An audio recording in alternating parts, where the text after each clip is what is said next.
La deuda del Estado. Chile ha suscrito gran cantidad de tratados en pro de los derechos humanos. Ha levantado declaraciones. Aparecen fotos y en listados internacionales. Sin embargo, aún no ha logrado hacerse cargo de las vulneraciones y violaciones históricas que se arrastran desde la colonia. Tampoco ha podido cumplir con los procesos que implica la aplicación de justicia transicional para todo el periodo de la dictadura. E incluso ha repetido episodios funestos con muertes, mutilaciones y detenciones ilegales en el último periodo conocido como la revuelta o el estallido social. Es evidente que más allá de los gobiernos que ha transitado desde la vuelta a la democracia, es un tema país y que queda mucho por hacer. A 50 años, cuando se creó la democracia, Chile sigue en deuda.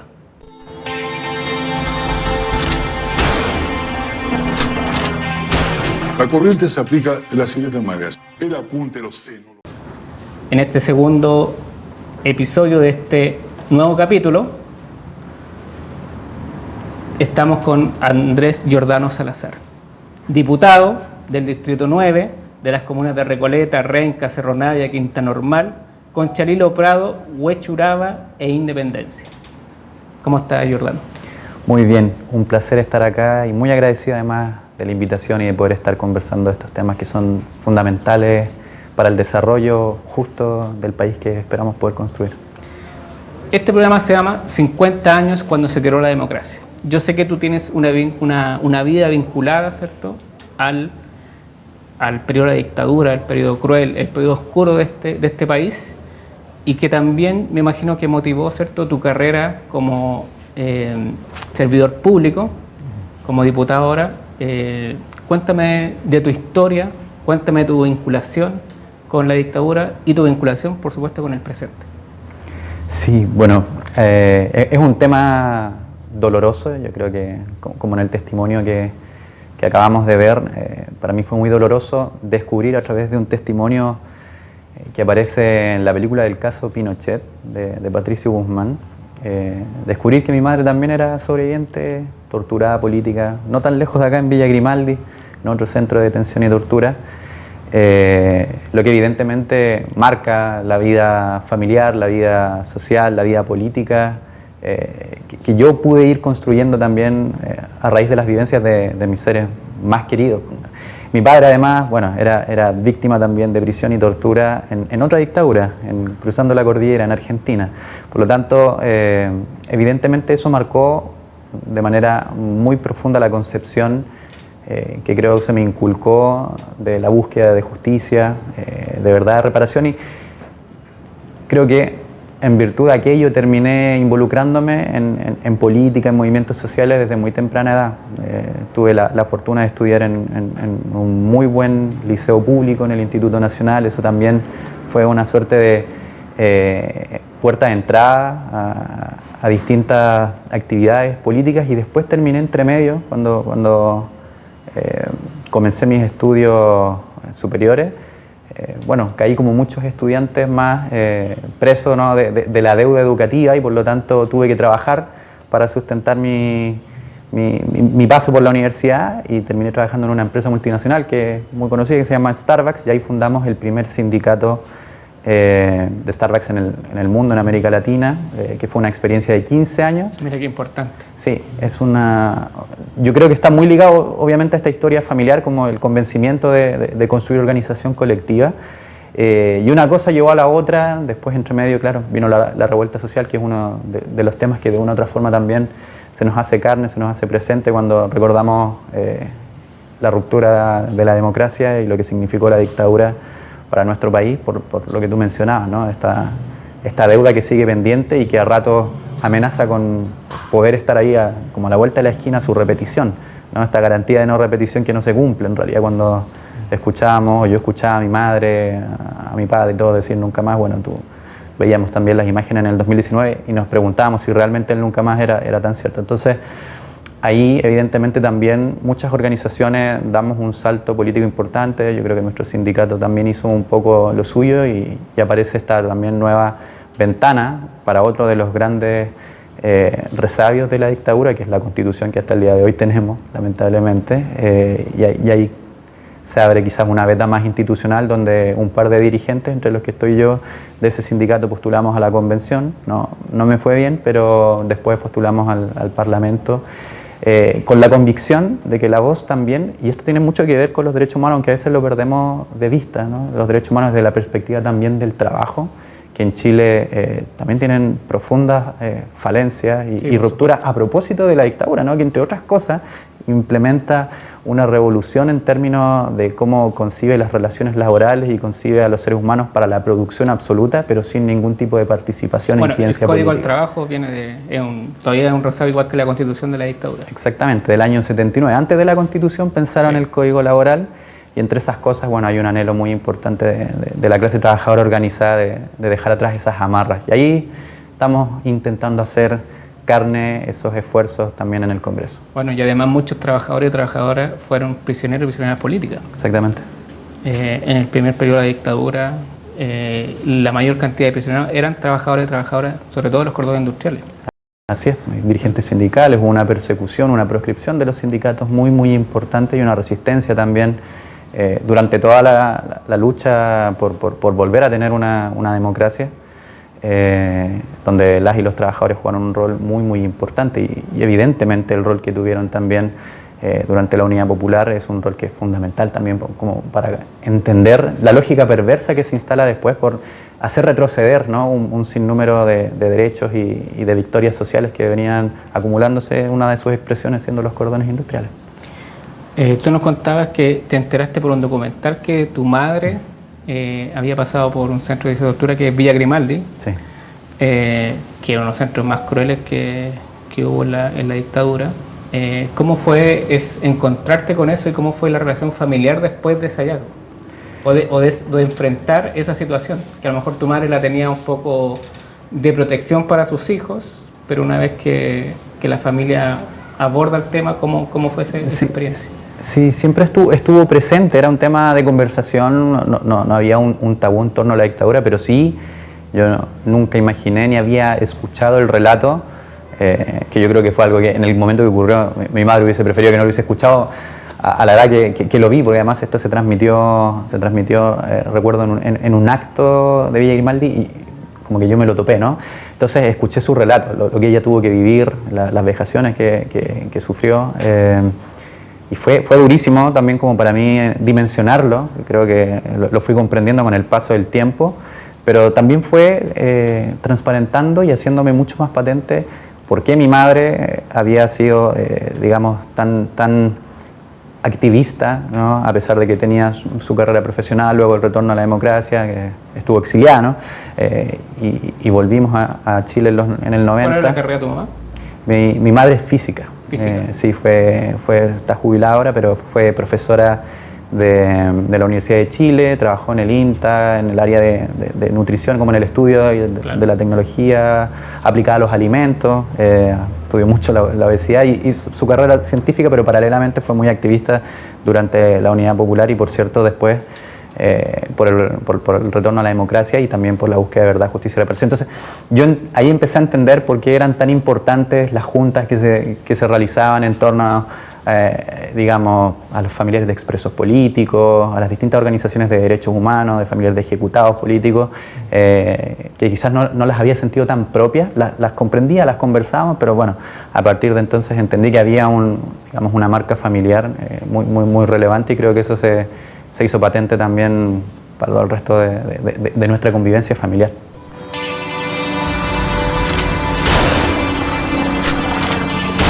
La corriente se aplica de las siguientes maneras. El apunte, los senos, los pezones, dos perritos aquí nomás. Después me colgaron del techo y me empezaron a violar. Conforme, entonces hay que impedir la salida, hay que tomarlo preso. Hacerse cargo de las graves, masivas y sistemáticas violaciones de derechos humanos en la dictadura. A las 11:00 de la mañana hay que atacar la moneda porque este gallo no se va a entregar.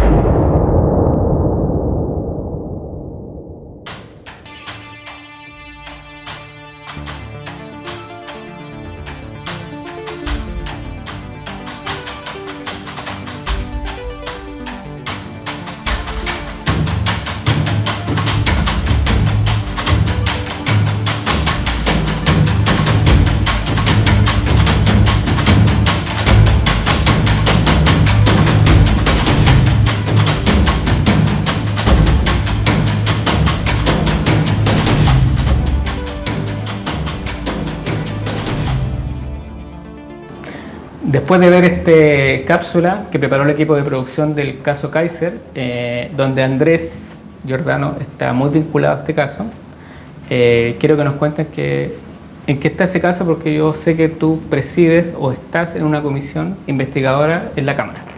Sí, bueno, es un caso muy relevante que nos devuelve a la conversación histórica, ¿no? De si pueden volver a ocurrir permanentemente estos hechos donde se rompe de una u otra manera la normalidad y aparece, por lo menos en este caso, dudas legítimas sobre el rol del Estado, sobre la acción directa potencial en nuevas violaciones a los derechos humanos, que ahí voy a entrar un poco a explicar el detalle, o su omisión en la prevención, ¿no? de que existan estas violaciones. En este caso, la muerte de 5 personas, de Andrés Ponce, de Julián Pérez, de Luis Salas, de Yocho Osorio y de don Manuel Muga, que son 5 víctimas que murieron calcinadas en una bodega de Kaiser, en la comuna de Renca, que es parte del distrito que a mí me toca representar, en el marco de la revuelta social. Esto ocurre el 20 de octubre, en los primeros días. Claro.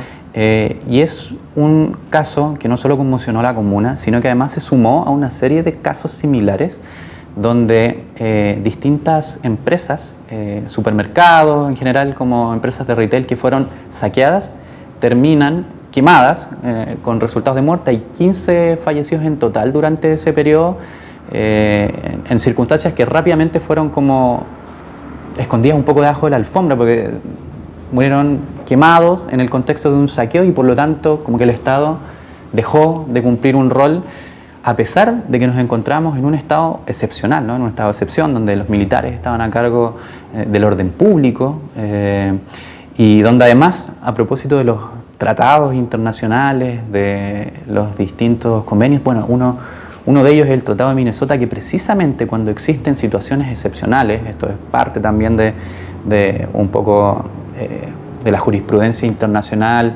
reconocida por los países de la ONU, donde efectivamente hay legítimas dudas del contexto en que ocurren estas muertes y que después, en el transcurso de las investigaciones, se han ido revelando circunstancias muy complejas y sospechosas, pero además discriminatorias por parte del Estado, por parte del Ministerio Público, que debiese velar porque, sin importar el origen social, toda familia de alguna víctima o de alguna persona que muere en circunstancias sospechosas tenga justicia, tenga verdad, ¿no?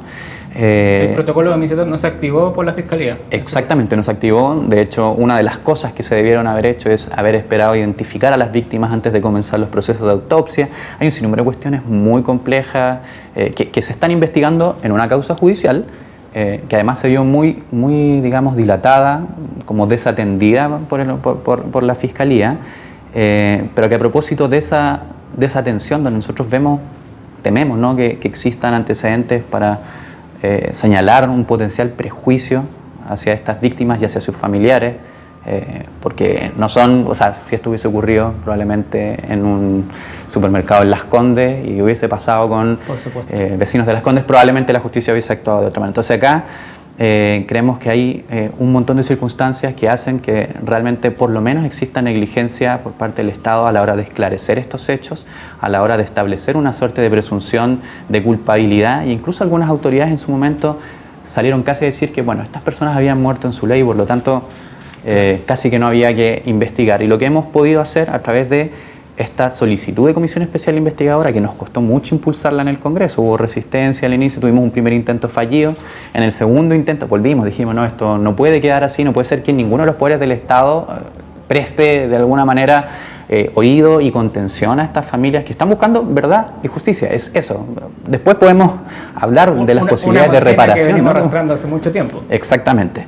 Y logramos que se aprobara esto, que se votara favorablemente la Comisión Especial Investigadora y la constituimos, lo logramos esto en diciembre y en enero logramos echarla a andar, ¿no? Entonces yo la presido, efectivamente, llevamos alrededor de 10 sesiones donde hemos entrevistado a los abogados y abogadas querellantes de las víctimas, hemos entrevistado a las policías de investigaciones, carabineros, tuvimos una sesión secreta, de hecho, la semana pasada, con los fiscales que estuvieron a cargo del caso y hemos ido descubriendo o por lo menos constatando, ¿no? Contradicciones en las versiones que se fueron entregando, particularmente en el caso de las policías, y estamos ahí tratando de abrir una veta que acompañe el proceso judicial. Una comisión especial investigadora no reemplaza al Poder Judicial, nosotros no vamos a llegar a un fallo, pero sí vamos a emitir un informe que esperamos sus antecedentes no sean una herramienta más para las familias, que como digo, están buscando una cosa tan simple como verdad, y eso es algo que hasta el momento se les ha negado. Una pregunta, ¿tú crees que el Estado, que ha estado en deuda de la violación de derechos humanos en la dictadura, vuelve a cometer un error similar para el estallido social, en algunos casos particulares? Es que, o sea, hay antecedentes que en realidad ni siquiera es la opinión que yo pueda emitir, o que gente que estuvimos en algún momento movilizados también, ¿no? O sea, nuestra organización estuvo movilizada, a mí me tocó ver de cerca a compañeras trabajadores de Starbucks, ¿no? Que fueron baleados, que fueron agredidos con suma violencia por las fuerzas policiales, pero tienes organismos internacionales, está Human Rights Watch, Amnistía Internacional, todos, o sea, han emitido informes que constatan, ¿no? Que en Chile se abrió un espacio, bueno, y estamos además en este momento con querellas incluso, para que se asuman responsabilidades políticas al respecto. Eso es un hecho indesmentible. Y en el caso particular de Renca, por cierto que a lo menos, ¿no? Existe un manto de duda que corresponde, ¿no? Que quienes además tenemos la convicción de que cosas como las que ocurrieron hace 50 años y durante un periodo además muy extendido de tiempo, y como las que se vivieron en el 2019 no pueden ocurrir, bueno, tenemos que actuar y obrar en consecuencia, y la Comisión Especial Investigadora yo creo que es un esfuerzo en esa dirección. Es complejo llevarlo adelante, y con esto termino, en un congreso como el que nos ha tocado integrar. Es un congreso muy fragmentado donde discursos autoritarios, negacionistas incluso, han aflorado con mucha fuerza. Sin embargo, tenemos la convicción de que nosotros tenemos la necesaria defensa de los derechos humanos también acá como parte de ese poder que en este caso es el legislativo, y al menos los esfuerzos que hemos puesto han sido, creo yo, tremendamente valorados por estas familias y en general por la comunidad y por la defensa, por la comunidad de organizaciones que están comprometidas y han estado comprometidos tanto tiempo por la defensa de los derechos humanos. Estamos con el diputado Andrés Giordano Salazar, conversando sobre la violación de derechos humanos del pasado y del presente.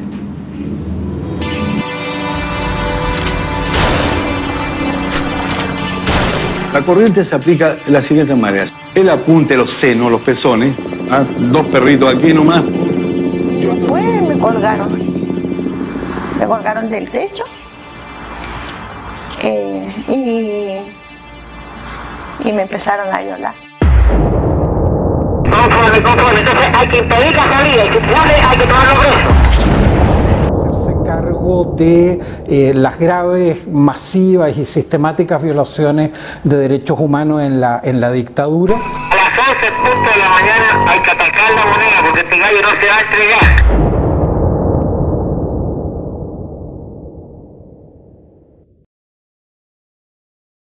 Andrés, ¿cómo va la correlación de fuerza, como llaman, en el Congreso respecto a las leyes que nos pueden aún más proteger o promover los derechos humanos? Sí. Como por ejemplo la ley de negacionismo, hay una ley de medios por las fake news. ¿Cómo va esos trámites o cómo va la correlación de fuerza, si es que nos puede adelantar algo? Bueno, yo soy un parlamentario en su primer periodo, ¿no? Me tocó asumir el año pasado, y lo que puedo decir como en términos generales, a pesar de que constato día a día la complejidad que tenemos, no hay mayorías pro trabajadoras, no hay mayoría pro derechos humanos en el Congreso, lo que puedo decir de quienes llevan más de un periodo es que efectivamente muchos y muchas de los que están en su segundo o tercer periodo miran el periodo anterior como, digamos, comparativamente como un periodo donde se podía hacer mucho más, ¿no? Está realmente complejo, es efectivo que discursos de avanzada y de corte a ratos bastante fascistas han ido tomando el quehacer del Congreso, ¿no? Las líneas sobre las que se ha activado, por ejemplo, el debate de la seguridad, que es un debate que nadie niega que existe y que se tienen que tomar medidas al respecto, bueno, son medidas que en muchos casos van en la dirección opuesta de lo que significa la garantía y el compromiso a través de ya tratados que están suscritos, que son parte de las obligaciones públicas del Estado, bueno, van en sentido totalmente contrario. Y E iniciativas como las que tú mencionas, contra el negacionismo, han tenido un rechazo evidente por sectores de derecha extrema, como podrían ser el Partido Republicano, pero también de centro derecha o de centro, quienes acusan que esto podría vulnerar, por ejemplo, la libertad de expresión. Y ese es el mismo argumento que ocurrió cuando temáticas como esta, por ejemplo, se trataron en otros países con problemas en el marco de las violaciones a los derechos humanos. El caso alemán, ¿no? Como durante el régimen nazi, es un ejemplo, porque efectivamente después se prohibió toda forma de negacionismo y existe una cultura, de profundo respeto por los, crímenes que se cometieron en ese periodo, se asumen como parte de la historia alemana y se entiende que se construye a partir de ese tremendo, hecho atroz que ocurrió. Sin embargo, en Chile estos discursos se asoman con mucha fuerza. ¿Por qué crees que acá en Chile no ha ocurrido eso? Bueno, porque hemos tenido una historia política distinta, partiendo por el hecho de que venimos de una dictadura militar que cívico-militar, logró cimentar bases estructurales muy potentes que han permeado también en la forma de sociedad que hoy día tenemos, ¿no? Y eso hace posible que hoy día, hasta el día de hoy, ¿no?, hayan partidos políticos que realizan apología de la dictadura militar abiertamente. A mí me tocó, entre otras cosas, yo fui quien presentó un proyecto de resolución, que no es lo mismo que un proyecto de ley, porque no está en nuestras manos. Un proyecto de resolución es cuando los parlamentarios y parlamentarias o el Poder Legislativo le solicita a una entidad, en este caso puede ser el Ejecutivo, a otro poder del Estado, por ejemplo, que tome ciertas medidas en torno a algo que no está en las facultades parlamentarias. Nosotros, por ejemplo, no podemos realizar una ley de medios. Hay cuestiones que son constitucionales, que recaen en el Poder Ejecutivo, y nosotros lo que sí hicimos es solicitar al Ejecutivo que estudiara medidas en contra de las fake news, que es algo que además ha servido para alimentar estos discursos a veces populistas de ultraderecha, que aparecieron con mucha fuerza en el marco además del plebiscito del 4 de septiembre y todo el periodo previo, ¿no?, donde se estuvo cimentando la Convención Constitucional y la propuesta constituyente que no prosperó. Y sin embargo, los grupos de derecha y de ultraderecha votaron en contra de que se tomen acciones en contra de la fake news, algo como tan evidente que podríamos tener un consenso. Uno dice como que se utilice, se malinterprete o se malverse la información para efectos de manipular la conducta de las personas. Y ya hay sectores que abiertamente te dicen, no, nosotros estamos en contra de que se tomen medidas contra la fake news. Claro, en un Estado democrático uno podría entender que todos estuvieran de acuerdo. Exacto, y son cosas que además están ocurriendo en Francia, en varios países, porque el fenómeno de la fake news y además del resurgimiento de discursos autoritarios, de ultraderecha, es algo que está preocupando a muchas sociedades porque efectivamente está teniendo efectos en el mundo y por lo tanto se toman medidas en torno a uno de estos elementos que lo vimos acá al lado, ¿no?, en Brasil con mucha fuerza, en Estados Unidos también, campañas mediáticas de desinformación en torno a las mentiras comunicacionales. Es algo que en todo caso, por lo menos, si bien no se ha regulado, ha calado tanto, creo yo, que hasta los propios medios de comunicación terminan hoy día haciendo estos, no sé por qué todos dicen en inglés, pero fact-checking y toda esta cosa. Por lo menos he escuchado a varios periodistas decirle a parlamentarios en su cara, usted está diciendo una fake news, lo que usted está haciendo es fake news. Más allá de que esté en inglés y que podríamos decir noticias falsas, es interesante que por lo menos ya hay una conciencia de que efectivamente las noticias falsas son parte de un problema que nos hace más difícil, en este caso, por ejemplo, asumir cuestiones brutales que han ocurrido en nuestra historia, que tienen que ver con nuestra memoria y que evidentemente tienen que ver también con nuestro futuro. Además, fake news, noticias falsas o discursos que tienen que ver con la no verdad, están vinculados mucho al fascismo, como tú comentabas. Si uno mira la historia hacia atrás, efectivamente el nazismo se formó y se sustentó gracias a las mentiras, gracias a una propaganda inventada por los nazis para que la población se pudiera comprar esta ideología, ¿cierto?, del hombre blanco y del hombre perfecto, y por sobre otros, ¿cierto?, hombres o mujeres que eran de raza inferior según ellos.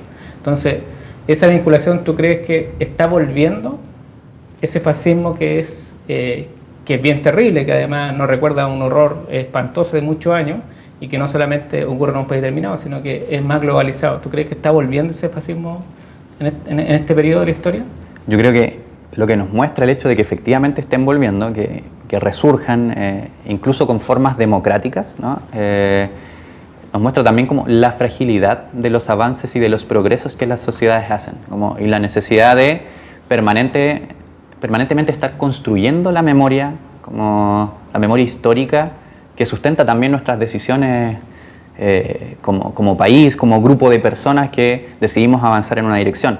Y por lo tanto, evidentemente, el hecho de que estemos en el marco del 50º no sé si es aniversario, pero de un hecho tan dramático para nuestra sociedad que marca un antes y un después, como es esta dictadura cívico-militar y todos los horrores que trajo aparejado, y toda la construcción institucional que además proyectó y perpetuó, que hasta el día de hoy no nos hemos podido desprender de ese peso.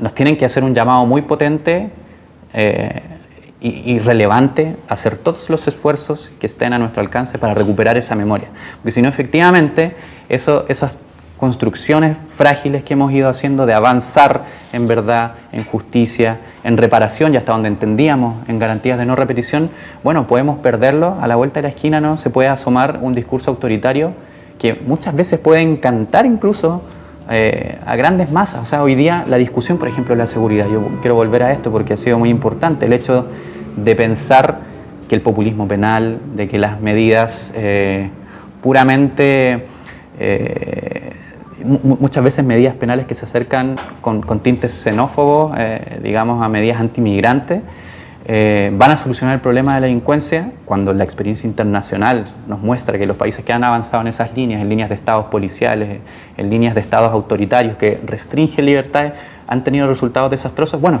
eso es parte de la reconstrucción de la memoria y también de la reconstrucción de la memoria en base a la experiencia de otros pueblos que han transitado antes o que pueden transitar incluso después y aprender de nuestra experiencia de este tipo de situaciones. O sea, la memoria histórica es tan fundamental para entender como el pasado, como para entender las decisiones que vamos a tener que tomar en nuestro futuro. Yo creo que ahí es donde tenemos que poner todos los esfuerzos, y estar a 50 años del golpe militar es, digamos, un punto de inflexión donde tenemos que volver a replantearnos cómo construimos memoria para también poder construir futuro. Ese es tu mensaje entonces, construir memoria para que el futuro sea más próspero. Así es. Muchas gracias, Andrés. Terminamos este tercer capítulo de 50 años cuando se quebró la democracia. Un esfuerzo conjunto entre el sitio Memoria Estadio Nacional y Piensa Prensa. Nos vemos y buenas noches.